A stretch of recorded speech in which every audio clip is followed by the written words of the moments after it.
आपका स्वागत है आपके अपने चैनल सोमिन टॉक्स में, जहाँ पर हम बातें करते हैं मनी, करियर तथा ट्रेवल के बारे में। तो आज है 11 मई 2022 और जैसा कि मेरे चैनल में एक सब्सक्राइबर ने आज पूछा है कि सर आप बताइए कि साइकोमेट्रिक टेस्ट या ये जो साइकोलॉजिकल टेस्ट होता है वो क्या होता है। तो चलिए आज की वीडियो में मैं केवल इसी पर चर्चा करूँगा कि ये साइकोलॉजिकल टेस्ट क्या होता है। साइकोलॉजिकल टेस्ट जो station master, assistant loco pilot तथा मेट्रो रेल में ट्रैफिक असिस्टेंट के लिए जो होते हैं चुनाव जो होते हैं या मतलब जो रिक्रूटमेंट होती है, बहाली होती है, उसके लिए साइकोलॉजिकल टेस्ट लिया जाता है। तो साइकोलॉजिकल टेस्ट का हिंदी मीनिंग क्या है? मनोवैज्ञानिक एवं अभिरुचि परीक्षण।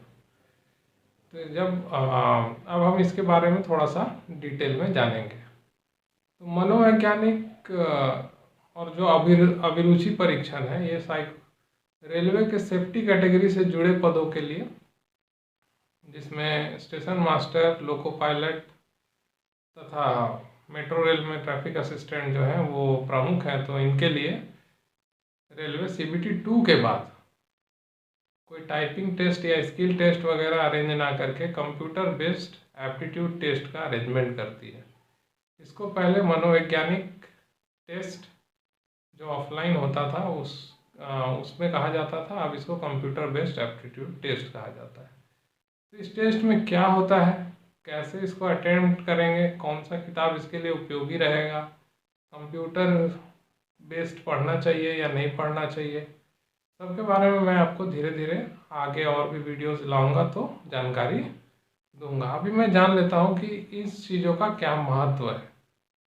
तब अगर मैंने 4 साल नौकरी की है तो मैंने पाया है कि जो साइकोलॉजिकल टेस्ट होता है, ये आपके अंदर की जो क्षमता है, जिसको आप मैथ, रीजनिंग और जीके के द्वारा व्यक्त नहीं कर सकते हैं, ये सब याद करने की क्षमता और तार्किक क्षमता को आप CBT 1 CBT 2 में ऑलरेडी दिखा चुके हैं कि चलिए भाई हम इतना पढ़े, हम उतना पढ़े, हमको इतना आता है, हमको उतना आता है, ठीक है। लेकिन जब बात साइकोलॉजिकल टेस्ट की आएगी तो बड़े बड़े जो धुरंधर लोग हैं वो भी दबाव में आकर इस परीक्षा में फेल हो जाते हैं।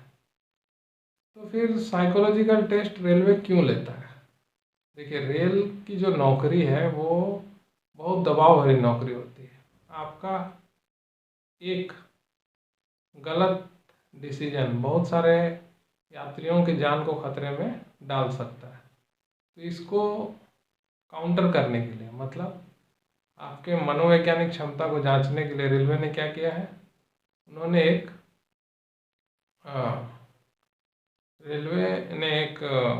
टेस्ट जो है बहुत पुराने समय से चली आ रही है, इसको लागू किया है, जिसमें ये पता चलता है कि आपका जो काम करने की जो क्षमता है, आपकी जो तार्किक क्षमता है या आपकी जो अभिरुचि है या आपकी जो मनोवैज्ञानिक स्थिति है, वो रेल के लिए सही है या नहीं है। तो इन 2-3 पदों के लिए ही अभिरुचि परीक्षण होता है। मेनली हम यहाँ बात करेंगे अभी ASM पद को अब हटा दिया गया है, स्टेशन मास्टर और ट्रैफिक असिस्टेंट के अभिरुचि परीक्षण के बारे में। तो इस परीक्षण में टोटल 5 टेस्ट होते हैं। 5 टेस्ट में पहला आपका बौद्धिक क्षमता का परिचय लिया जाता है, मतलब आपकी, देखिए CBT 1 CBT 2 निकालने के बाद भी बौद्धिक क्षमता का परिचय लिया जा रहा है। तो आप समझिए कि रेल वो टेस्ट को किस तरह से डिजाइन किया होगा। बहुत आसान सा टेस्ट है और इसको इंटेलिजेंस टेस्ट का नाम दिया जाता है, ठीक है। इसमें क्या होता है, कैसे होता है, इसके बारे में मैं आपको जानकारी दे दूंगा। अच्छा, दूसरा जो ये टेस्ट लेते हैं आपको शॉर्ट रूट टेस्ट, फिर निर्देश वगैरह समझने के लिए ये एक टेस्ट लेते हैं।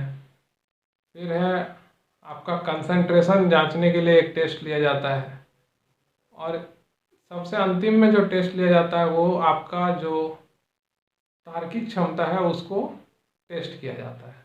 तो टोटल 5 तरह के टेस्ट होते हैं, पांचों तरह के टेस्ट के अलग अलग नाम हैं, ठीक है। और जैसे जो तैयारी करते हैं वो बोलचाल की भाषा में भी कुछ कुछ नाम उसका रखे हैं, तो मैं इसके बारे में आगे आपको जानकारी दे दूंगा। आज जो हमारे सब्सक्राइबर ने पूछा था कि मनोवैज्ञानिक टेस्ट जो है वो होता क्या है, तो उसका जवाब यही है। हाँ, मनोवैज्ञानिक टेस्ट के लिए कितने लोगों का सिलेक्शन होगा, तो आपको ये बता दूं कि मनोवैज्ञानिक टेस्ट के लिए जितने भी सीट्स हैं उसका 8 गुना अभ्यर्थियों का ही सिलेक्शन होगा, ठीक है। इसके लिए आप तैयार रहिए।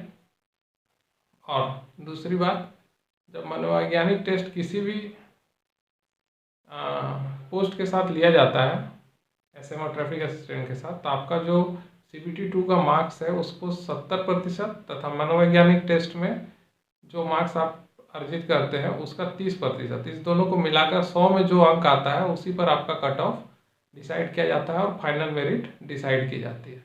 अब इससे क्या समझ में आता है, मान लीजिए कि 70 में आपका कम नंबर आ गया, CBT 2 में थोड़ा सा कम नंबर आ गया 0.5 या 1, तो आप इस पर मेहनत करिए, ठीक है। तो आपका अच्छा नंबर आएगा तो आप एक पोस्ट के लिए एलिजिबल हो जाएंगे, ठीक है।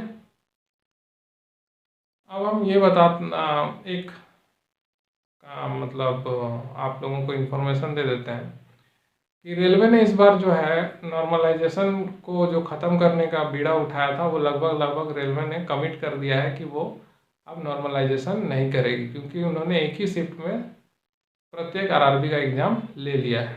अगर उन्होंने पटना RRB का एग्ज़ाम कंडक्ट किया है तो एक ही शिफ्ट में कर दिया है, कोलकाता RRB का कंडक्ट करना है तो उन्होंने एक ही शिफ्ट में कर दिया है, अभी तक जहाँ तक जानकारी मिल रही है। अगर इससे इतर कोई जानकारी मतलब अलग कोई जानकारी मिलती है तो आपको मैं ज़रूर बताऊँगा।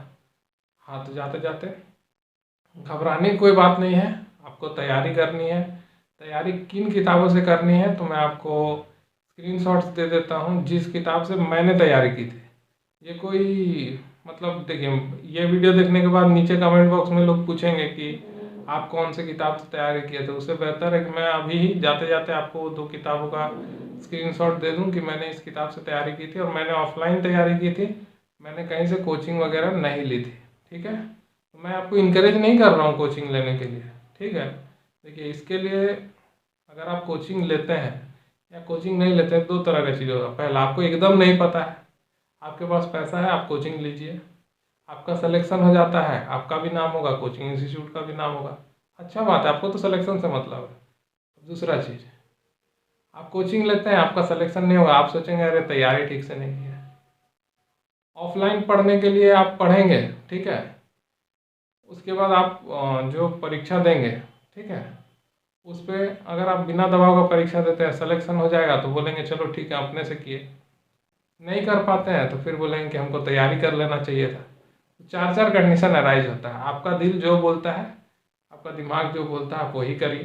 किताब आपको वही लेना है जो आपको इच्छा करता है। मैंने 2 किताब लिया था, मैं वो 2 किताब आपको सजेस्ट कर देता हूँ, ठीक है। आपका जो आपका स्क्रीन पे जो है राइट साइड मतलब लेफ्ट साइड पे या राइट साइड पे, दोनों साइड पे 2-2 स्क्रीनशॉट्स अभी थोड़ी देर में आएंगे, या मैं पूरी स्क्रीन पे स्क्रीनशॉट दिखा दूंगा कि मैंने ये 2 किताबें खरीदी थी। चलिए, आज के वीडियो में इतना ही, बस आप ठीक से तैयारी करिए और धीरे धीरे ही तैयारी करिए, बहुत ज़्यादा मतलब दबाव में तैयारी नहीं करना है। कुछ नहीं समझ में आता है तो कमेंट बॉक्स में पूछिए। आपको लगता है कि ये चैनल आपको साइको की तैयारी करवा सकता है, देखिए मैं बहुत बड़ा टीचर वगैरह नहीं हूँ, मैंने जिस तरह से तैयारी की थी मैं उस तरह से आपको गाइड कर दूंगा, ठीक है। उसके बाद अगर आपको लगता है कि इससे भी ज़्यादा आपको गाइडेंस की ज़रूरत है तो आप ये कर सकते हैं, कोचिंग इंस्टीट्यूट वगैरह की सहायता ले सकते हैं, ऑनलाइन टेस्ट की सहायता ले सकते हैं, ठीक है। और आपको अगर ये वीडियोस जो मैं लगातार पिछले 2-3 महीने से डाल रहा हूँ और पिछले 2-3 दिन से भी डाल रहा हूँ, अगर अच्छी लगती है तो कृपया इस चैनल को सब्सक्राइब करिए। अगर ये आपके लिए हेल्पफुल नहीं है और किसी और के लिए हेल्पफुल है जो RRB NTPC की या किसी भी सरकारी एग्जाम की तैयारी कर रहा है, तो आप उसको ये वीडियो शेयर कीजिए। चलिए, इन्हीं सब बातों के साथ आज के वीडियो का एंड करते हैं। जय हिंद, जय भारत।